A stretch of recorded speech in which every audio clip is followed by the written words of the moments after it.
Hello student, welcome to my YouTube channel chemistry minds M J K शेवरी। तो NCERT pattern halogen derivative का चौथा question लेकर के चलते हैं। क्वेश्चन नंबर 4 कहता है CH2Cl2 CHCl3 CCl4 में किसका द्विध्रुव आघूर्ण सबसे अधिक होगा। तो आप जानते हैं कि CCl4 का द्विध्रुव आघूर्ण 0 होगा। यदि मॉलिक्यूल्स कैसा है, आपका टेट्राहीड्रल है और सेंट्रल एटम से सभी एटम एक समान जुड़े हैं तो उसका द्विध्रुव आघूर्ण शून्य होता है। क्यों शून्य होता है? क्योंकि आप जानते हैं द्विध्रुव आघूर्ण एक सदिश राशि है। जैसे इसकी ज्यामिति बनाएंगे तो ये Cl है, ये Cl है, ये Cl है, ये Cl है, तो इनका परिणामी द्विध्रुव आघूर्ण शून्य हो जाएगा। क्योंकि दिशा कैसी होती है, धन सिरे से ऋण सिरे की ओर इस टाइप से ये दिशा होगी। तो जब भी इसका परिणामी निकलेगा तो ये शून्य हो जाएगा। तो इस आधार पर हमारा सबसे ज्यादा द्विध्रुव आघूर्ण होगा CH2Cl2 का, फिर होगा तुम्हारा CHCl3 का और सबसे कम होगा CCl4 का। इसका तो शून्य ही होता है, तो इस हिसाब से सबसे ज्यादा किसका होगा, CH2Cl2 का। ठीक है, क्वेश्चन नंबर 5 देखिए जरा। क्वेश्चन नंबर 5 देखिए, एक हाइड्रोकार्बन C5H10 अंधेरे में Cl2 से क्रिया नहीं करता है, लेकिन प्रकाश की उपस्थिति में एक मोनो हैलोजन व्युत्पन्न देता है। यौगिक की संरचना तथा पहचान कीजिए। तो सबसे पहले आप ये देखिए, C5H10 का DU कितना आ जाएगा, DU बराबर हो जाएगा 5 + 1 - 1/2 × 10। तो DU कितना आ जाएगा 1। जब 1 DU आ जाएगा तो इसमें या तो हम डबल बॉन्ड यूज कर सकते हैं तो ओपन चेन बनेगी, या फिर हम रिंग बना लें तो हमारा क्लोज चेन संरचना बनेगी। तो हमें पता है कि क्वेश्चन कह रहा है प्रकाश की उपस्थिति में एक मोनो हैलोजन व्युत्पन्न देता है। प्रकाश की उपस्थिति में एक मोनो हैलोजन व्युत्पन्न देता है। तो जब कोई हाइड्रोकार्बन कम से कम हैलोजन व्युत्पन्न दे रहा हो तो ऐसी स्थिति में हमें साइक्लिक रिंग बनाना चाहिए। तो इस स्थिति में C5H10 की संरचना कुछ इस टाइप से होगी। ये साइक्लोपेंटेन है और जब भी इसकी क्लोरीन से क्रिया कराएंगे, देखिए जरा, ये अंधेरे में क्रिया नहीं करेगा Cl2 और अंधकार नो रिएक्शन हो जाएगी, नो रिएक्शन। लेकिन प्रकाश की उपस्थिति में क्लोरीन से क्रिया कराएंगे तो एक मोनो हैलोजन व्युत्पन्न बनेगा। देखिए ये सेम कंडीशन है सब, तो कहीं का भी एक H निकाल दें तो ये Cl बनेगा। तो आपका जो संरचना है वो ये होगा। अगर इसका नाम जानना चाहें तो ये नाम हो जाएगा 1 2 3 4 5। नाम होगा इसका 1 किलोरो साइक्लोपेंटेन। देखो फिर समझ लें, जब भी आपको क्लोरो व्युत्पन्न कम से कम प्राप्त करना हो तो प्रयास करना कि साइक्लिक रिंग बन जाए। और DU जब 1 है तो हम क्यों ना साइक्लिक रिंग उसकी बनाएं, ठीक है ना। अगर साइक्लिक रिंग नहीं बनाएंगे तो जितने टाइप के कार्बन, जितनी टाइप की डिग्री होती है कार्बन, उतने टाइप के हमारे क्लोरो व्युत्पन्न बनने लगते हैं, क्योंकि क्लोरीनीकरण नॉन सिलेक्टिव रिएक्शन होती है। ठीक है, सो इसका करेक्ट आंसर ये होगा। और क्वेश्चन नंबर आप देखें 6। क्वेश्चन नंबर 6 देखिए क्या कह रहा है। क्वेश्चन नंबर 6 कह रहा है C4H9Br के सभी समायवी लिखिए। तो देखिए C4H9Br का अगर हम DU निकाल लेंगे तो DU बराबर होता है C + 1, तो 4 + 1 - 1/2 H 9 है प्लस हैलोजन 1 है, तो कितना DU आ जाएगा हमारा। देखो ये DU आएगा हमारा 0। जब DU 0 आ गया तो इससे ये तय हो जाता है कि इस कंपाउंड की कोई भी साइक्लिक संरचना नहीं होगी।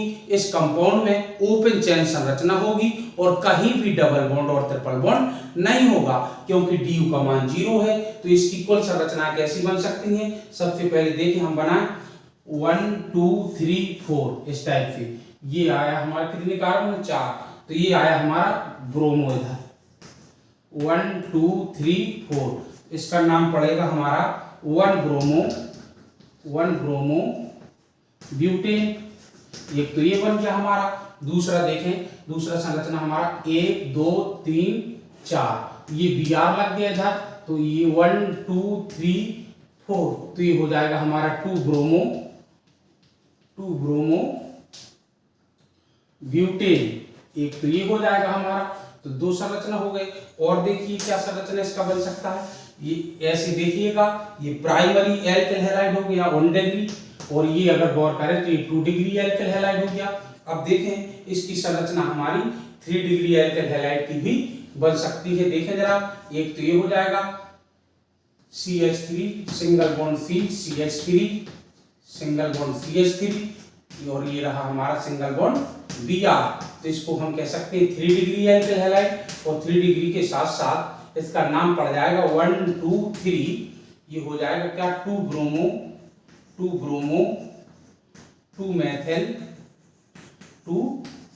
Methyl propane. और देखिए इसकी क्या संरचना बन सकती है, और देखिए क्या संरचना इसकी बन सकती है। आप देखें क्या संरचना, एक संरचना इसकी और बन सकती है इस टाइप से, जैसे इधर बना देता हूं, इधर दिखाई देगा आपको, इस टाइप इसको मिटा देता हूं, और देखो ये इधर लगा है। अगर हम ये एल्किल ग्रुप इधर लगा दें इस टाइप से, ऐसे CH3 और ये CH2, तो ये होगा हमारा 1 2 3, तो ये होगा हमारा 2 मेथिल, इधर लिखता हूं, देखो 1 2 3, तो 1 ब्रोमो 2 मेथिल और 1 2 3 प्रोपेन। तो इस टाइप से हमारे टोटल जो संरचना बनेंगे, इसके आइसोमर्स बनेंगे, वो होंगे 4। ठीक है ना, एक अपन ने मिटा दिया है वो है, और 1 2 3 आपको दिखाई दे रहे हैं। तो C4H9Br के 4 आइसोमर्स समायोगी बन सकते हैं। ओके, क्लियर हो गया। अब आप देखें जरा, अब आप देखें क्वेश्चन नंबर 7। क्वेश्चन नंबर 7 कह रहा है आपका, निम्न से कैसे प्राप्त करोगे, 1 आइडो ब्यूटेन। तो पहला क्वेश्चन कह रहा है 1 ब्यूटेनॉल से हमें क्या बनाना है बेटा, 1 आइडो ब्यूटेन। तो 1 ब्यूटेनॉल का सूत्र क्या होगा, CH3 single bond CH2 single bond CH2 single bond CH2 OH। ये तुम्हारा क्या है, 1 ब्यूटेनॉल। इसको हम ब्यूटेन 1 ऑल भी कह सकते हैं। अब देखो OH ग्रुप हट जाए इजीली, और हमारा क्या आ जाए, आयोडो ग्रुप आ जाए, तो इसकी क्रिया हम करा देंगे P लाल प्लस I2 से, P लाल प्लस I2 से कराएंगे, तो ये मिल जाएगा CH3 CH2 single bond CH2 Di, और प्लस बनेगा हमारा क्या, H2O। ठीक है ना, ये हमारा क्या बन जाएगा, एक्चुअली हमारा ये क्या होता है, PI3 बन जाता है। तो साइड प्रोडक्ट हमारा, साइड प्रोडक्ट अगर और देखें तो ये बनेगा H3PO3। तो साइड प्रोडक्ट से हमें कोई लेना देना नहीं है, ये प्राप्त करना है। तो हमारा 1 ब्यूटेनॉल से 1 आइडो ब्यूटेन लाल फास्फोरस प्लस I2 की क्रिया से ही बनेगी। अब ये कह रहा है 1 क्लोरो ब्यूटेन से 1 आइडो ब्यूटेन बनाना है। तो 1 क्लोरो ब्यूटेन का सूत्र देखें, CH3 single bond CH2 single bond CH2 single bond CH2 single bond Cl। ये है तुम्हारा 1 क्लोरो ब्यूटेन। 1 क्लोरो ब्यूटेन से हमें क्या बनाना है, 1 आइडो ब्यूटेन, यानी कि क्लोरीन ग्रुप हट जाए, बदले में I ग्रुप आ जाए। तो ऐसी स्थिति के लिए हम फिंकल स्टील रिएक्शन लगा सकते हैं, एसीटोन। ये रिएक्शन लगाएंगे, फिंकल स्टील रिएक्शन है, तो निश्चित ही CH3 single bond CH2 single bond CH2 single bond CH2 single bond I आ जाएगा, तो माइनस NaCl आउट हो जाएगा। ये हमारा बन जाएगा 1 आइडो ब्यूटेन। एक और कह रहा है ब्यूट 1 इन से 1 आइडो ब्यूटेन कैसे बनेगा। तो पहले ब्यूट 1 इन का सूत्र लिखें आप। ब्यूट 1 इन क्या है, देखें जरा, ब्यूट 1 इन 1 2 3 4, ये देखें जरा, ये 1 2 3 4 CH2, इधर आएगा H, इधर H2, इधर H3। तो ये ब्यूट 1 है, देखें ब्यूट 1। अब ब्यूट 1 से हमको चाहिए 1 आइडो। तो अब देखो अगर आप HI की रिएक्शन लगाओगे तो मार्कोनी का नियम चलेगा और I इधर आ जाएगा तो 2 आइडो लगेगा। तो सबसे पहले हम इसमें रिएक्शन लगाएं क्या, HBr की और परऑक्साइड इफेक्ट लगा दें, पर ऑक्साइड HBr के साथ पर ऑक्साइड लगा दें, क्योंकि HBr परऑक्साइड इफेक्ट देता है। और जैसे ही हम परऑक्साइड इफेक्ट लगाएंगे इसमें, जैसे ही परऑक्साइड इफेक्ट लगाएंगे तो हमें क्या बन जाएगा, देखो Br कहां जाएगा, इधर, और I आएगा, सॉरी H आएगा इधर और Br चला जाएगा इधर। तो क्या बनेगा, इधर ऐसे बना देता हूं, CH3 single bond CH2 single bond CH single bond CH2। तो इधर आ जाएगा हमारा Br और इधर आ जाएगा H। तो ये बना हमारा 1 ब्रोमो ब्यूटेन। और 1 ब्रोमो ब्यूटेन जैसे ही बनता है बेटा, तो इसमें हम क्या करेंगे, NaI और एसीटोन फिंकल स्टील रिएक्शन को हम फिर लगाएंगे। फिंकल स्टील लगाएंगे तो ये Br को हटा देगी और I को हटा देगी।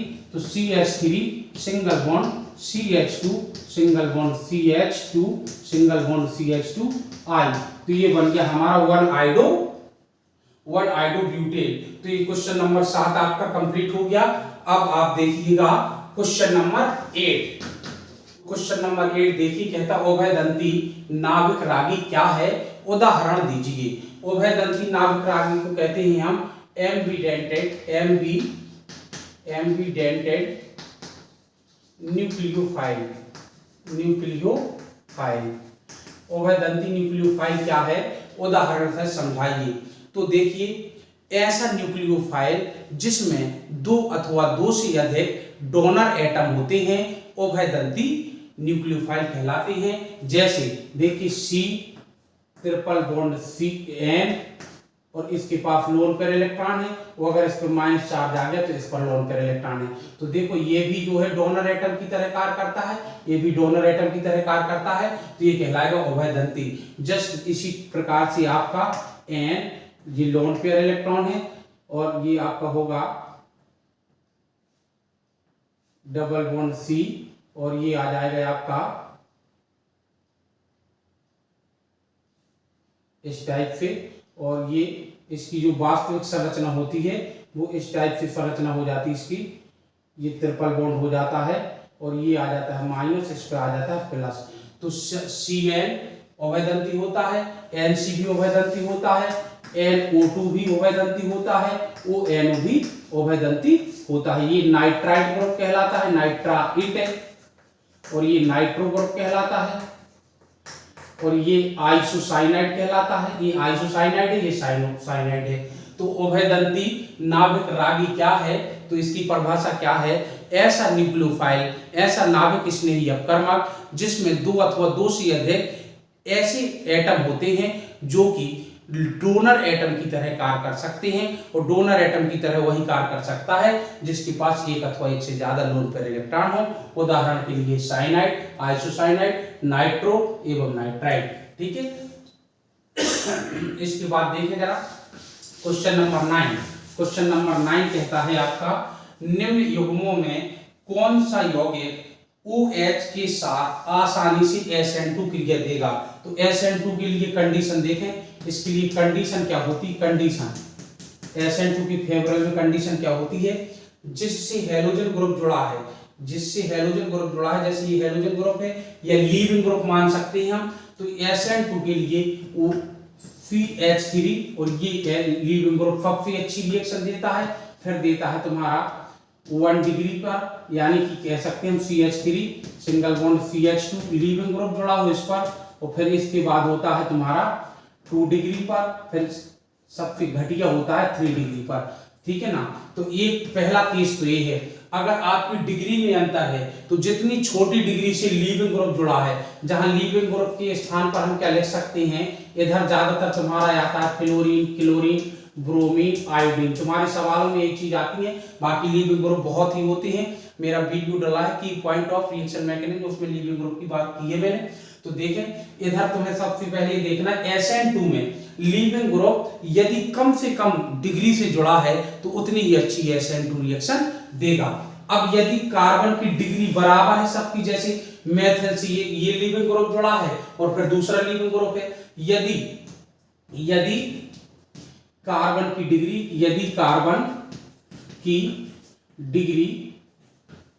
डिग्री समान हो, क्या हो, समान हो, तो देखिए जरा इसमें, तो फिर इसमें जितना घटिया लीविंग ग्रुप होगा उतनी ही SN2 रिएक्शन देगा। तो देखें जरा,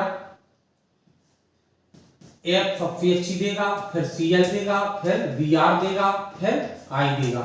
ठीक है ना, इसी से रिलेटेड क्वेश्चन है।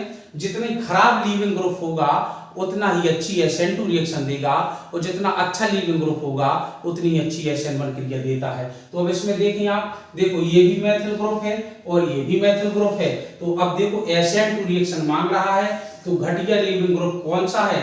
I की तुलना में Br घटिया लीविंग ग्रुप है। तो हम कह सकते हैं कि ये इन दोनों में ये आसानी से SN2 क्रिया देगा। अब इसमें देखें जरा, इसमें देखो ये CH3 है, ये CH3 है, ये CH3 है और ये Cl है। ठीक है ना, तो इसकी कार्बन की डिग्री कितनी है? 3, और इसमें कार्बन की डिग्री कितनी है? ये मेथिल ग्रुप है, एक कह तो सकते हैं डिग्री, लेकिन मेथिल ग्रुप है। तो मैंने बताया कि मेथिल ग्रुप से जुड़ा हुआ लीविंग ग्रुप सबसे अच्छी SN2 क्रिया देता है, फिर 1 डिग्री, फिर 2 डिग्री, फिर 3 डिग्री। तो अगर इन दोनों की तुलना करें तो ये बहुत अच्छी SN2 क्रिया देगा, ये बहुत अच्छी SN2 क्रिया देगा। ये तो SN1 क्रिया ही देता है। जब भी 3 डिग्री से हेलोजन ग्रुप या लीविंग ग्रुप जुड़ा होगा तब हर कंडीशन में SN1 क्रिया ही आपकी चलेगी और 1 डिग्री से SN2 चलेगी। 2 डिग्री में आपका सॉल्वेंट पर डिपेंड करने लगती है, रिएक्शन SN1 का पाथ लेगी कि SN2 का पाथ लेगी। सो इस प्रकार से 9वें क्वेश्चन का आंसर ये है। आई होप आपको समझ में आया होगा। SN1 में आपसे उम्मीद रखता हूं अपने जो प्ले लिस्ट पर जाएंगे हेलोजन डेरिवेटिव पर, उसमें SN1 और SN2 का बहुत ही डिटेल से स्टडी डली है। केमिस्ट्री माइंड सर्च करके प्ले लिस्ट ढूंढ करके आप आसानी से इसको बहुत डीपली पढ़ सकते हैं। बाकी आपको इस टाइप से भी समझ में आ गया होगा। अब आप देखें क्वेश्चन नंबर 10। तो क्वेश्चन नंबर 10 कहता है दिए गए एल्केन हैलाइड में एल्कोहलिक एसिड क्रिया कराने पर संभव एल्कीन की संरचना तथा उसमें से मुख्य उत्पाद यानी मुख्य उत्पाद के रूप में कौन सी एल्कीन मिलेगी लिखो। तो देखिए क्या कह रहा है, वो उसने नाम दे दिए हैं। कह रहा 1 ब्रोमो 1 मेथिल साइक्लोहेक्सेन की क्रिया कराना है एल्कोहलिक एसिड से, और दूसरे पॉइंट में दिया है 2 क्लोरो 2 मेथिल ब्यूटेन, तीसरे में 1 पॉइंट दिया है। तो अगर हम इनसे उसकी संरचना ही नहीं बना पाते हैं तो फिर इस टाइप के क्वेश्चन नहीं कर सकेंगे। इसलिए मैंने सबसे पहले आपको इनकी संरचना बनाने सिखाए थे और संरचनाओं के IPC नाम भी सिखाए थे। यदि आप नहीं जानते हैं तो वीडियो डले हैं उनको आप कंटिन्यू देख सकते हैं। तो देखो हल करते हैं, इसमें सेट जैप रूल लगेंगे। तो देखो पहला है इसमें 1 ब्रोमो 1 मेथिल साइक्लोहेक्सेन। तो सबसे पहले हम साइक्लोहेक्सेन का सूत्र लिखें। ये हमारा क्या है? साइक्लोहेक्सेन। अब इसमें काउंटिंग कर दो बेटा, 1 2 3 4 5 6। तो 1 ब्रोमो, ये 1 ब्रोमो हो गया, 1 ब्रोमो 1 मेथिल, 1 पर ही मेथिल ग्रुप लगा है आपका, ओके। साइक्लोहेक्सेन सूत्र हो गया। अब आपने NaOH से क्रिया कराई एल्कोहलिक से, एल्को हल वाले से, तो निर्जलीकरण की क्रिया होगी, हीट करना पड़ेगा।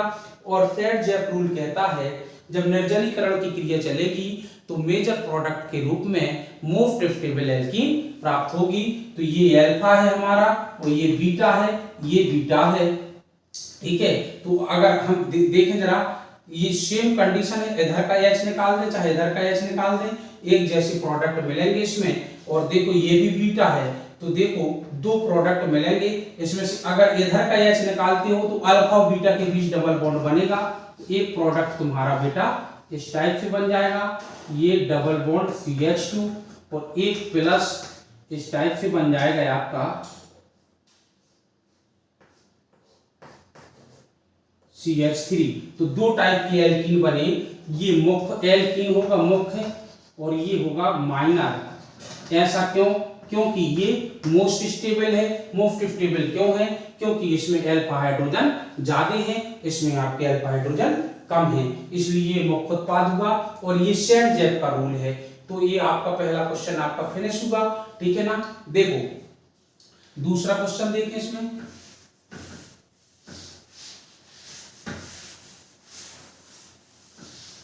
दूसरा क्वेश्चन कहता है 2 किलोरो 2 मेथिल ब्यूटेन। तो ब्यूटेन देखें जरा, CH पहले 4 कार्बन लिखते हैं, 1 2 3 ये रहे 4, तो 1 2 3 4, तो कह रहा 2 किलोरो, इधर किलोरो है, फिर क्या है 2 मेथिल, इधर जो है मेथिल भी ब्रांच में, 2 किलोरो 2 मेथिल ब्यूटेन। अब हाइड्रोजन को सेटल करते हैं अपन, इधर 3 H है, इधर 2 H होंगे और इधर 3 H होंगे और इधर एक भी H नहीं होगा। तो ये अल्फा है, ये बीटा है, ये बीटा है, ये बीटा है। तो हमें 2 टाइप के प्रोडक्ट बनेंगे इसमें से। देखिए कैसे, देखो ये बीटा और ये बीटा तो सेम कंडीशन का है। तो देखो ये तो बन जाएगा हमारा, इधर से निकाले जाएंगे H, तो ये हो जाएगा NaOH हीट और एल्कोहल। तो 2 प्रोडक्ट हमारी कौन कौन बनेंगे? एक बनेगा जब इधर से H निकालेंगे इधर से, तो ये आएगा CH2 double bond CH3 single bond CH2 single bond CH3।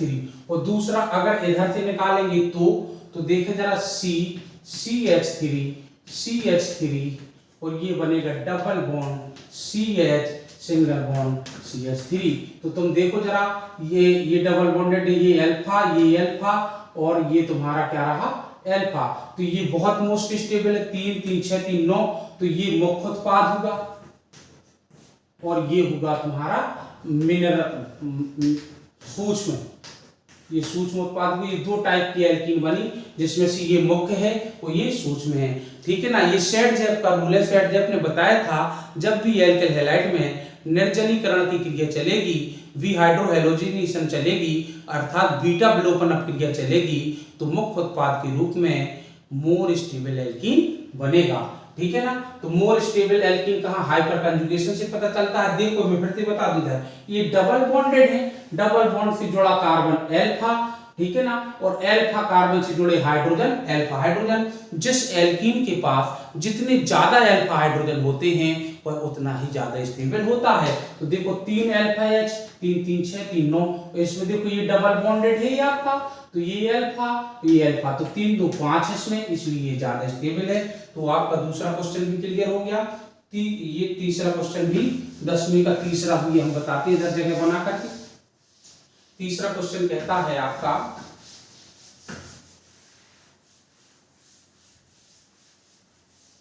तीसरा क्वेश्चन कहता है 2,2,3 ट्राइमेथिल 3 ब्रोमो पेंटेन।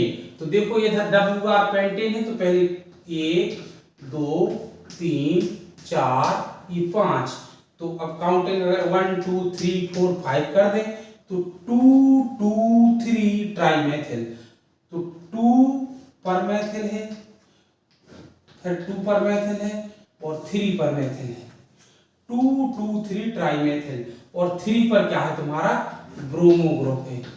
अब बैलेंस पूरी कर दो, ये H2 आ जाएगा, इधर CH3 आ जाएगा, इस टाइप की बैलेंसी हो गई। अब इसकी रिएक्शन हमको किससे कराना है? एल्कोहलिक NaOH से कराना है। तो मैं इधर लिखता हूं NaOH एल्कोहलिक, और हीट करनी पड़ेगी तो निर्जलीकरण की क्रिया चलेगी। तो दिस इज अल्फा और this is beta, this is also beta और दिस इज बीटा। तो देखो इस बीटा कार्बन के पास तो कार्बन हाइड्रोजन है ही नहीं है, तो इससे कोई मतलब नहीं है। अब देखो इसके पास हाइड्रोजन है, इसके पास हाइड्रोजन है, तो एक बार इसका निकाल के देख लो हाइड्रोजन और इधर डबल बॉन्ड लगाओ, एक बार इसका निकाल के देख लो, फिर स्टेबिलिटी की कंपेयर कर लो। तो देखें जरा आंसर क्या होगा, CH3 सिंगल बॉन्ड C, ये CH3, ये CH3 और सिंगल बॉन्ड ये C, और इधर डबल बॉन्ड लगाएं, double bond CH2 single bond CH2 single bond CH3 और प्लस एक प्रोडक्ट हमारा क्या होगा, जब इधर से निकालें तो इधर से निकालेंगे तो क्या बनेगा, CH3 single bond C, CH3 CH3 और ये रहा तुम्हारा single bond C, single bond CH3, फिर डबल बॉन्ड आएगा इधर CH, सिंगल बॉन्ड CH3। तो देखो ये डबल बॉन्ड है, इधर देखें ये डबल बॉन्ड है, तो देखो ये अल्फा और ये भी अल्फा, तो इधर तो एक भी हाइड्रोजन है नहीं है, तो इसमें अल्फा H इक्वल टू कितनी है 2। देखो केवल इधर ही अल्फा H, इसमें देखो जरा ये डबल बॉन्डेड कार्बन से जोड़ा तो दिस इज अल्फा और दिस इज आल्सो अल्फा और दिस इज अल्फा, तो इधर तो है नहीं है, कुछ नहीं है इधर, लेकिन इधर 3 अल्फा H है, इधर 3 है, तो अल्फा H इक्वल टू इसमें कितनी है 6। तो जिसमें अल्फा H ज्यादा होंगे वो एल्कीन ज्यादा स्टेबल है, और जो एल्कीन ज्यादा स्टेबल है वही मुख्य उत्पाद होगी, यही सेट का नियम है। तो ये मुख्य उत्पाद के रूप में होगी, ये मुख्य होगी और ये होगी सूक्ष्म, ठीक है ना। तो यही आपका क्वेश्चन कह रहा था कि इसमें जलीय एल्कोहलिक NaOH की रिएक्शन कराएंगे तो कितने टाइप की एल्कीन बन सकती हैं और उसमें से मुख्य एल्कीन कौन होगी, ये आपको आंसर में बताना था। सो आई होप आपको क्वेश्चन 10 तक समझ में आ गए होंगे, और अगर कोई दिक्कत है तो आप कमेंट्स करके बताएं। जो बच्चे मेरी ऑफलाइन क्लास ज्वाइन कर रहे हैं वो ऑफलाइन में भी इस टाइप की प्रॉब्लम पूछ सकते हैं, अदरवाइज कमेंट्स कर देना। तो अगला जब वीडियो लेकर के मैं आऊँगा तो उसमें सबसे पहले आपकी ये प्रॉब्लम ही मैं सॉल्व कर दूंगा। इसलिए मैं आपसे उम्मीद रखता हूं कि इसका आप भरपूर लाभ लें, और इस वीडियो को ज़्यादा से ज़्यादा लाइक तथा शेयर इसलिए करें ताकि उन बच्चों तक भी पहुंच सके जिनकी NCERT एक्सरसाइज कंप्लीट नहीं हो पा रही है। मैं जानता हूं कि सभी लोग अपने हिसाब से NCERT करते होंगे और कर भी लेंगे, कोई कठिन बात नहीं है इसमें, लेकिन फिर भी यदि आपकी प्रॉब्लम सॉल्व हो सकती है मेरे पढ़ाने से तो मुझे लगता है कि ये अच्छी बात है। थैंक यू, धन्यवाद।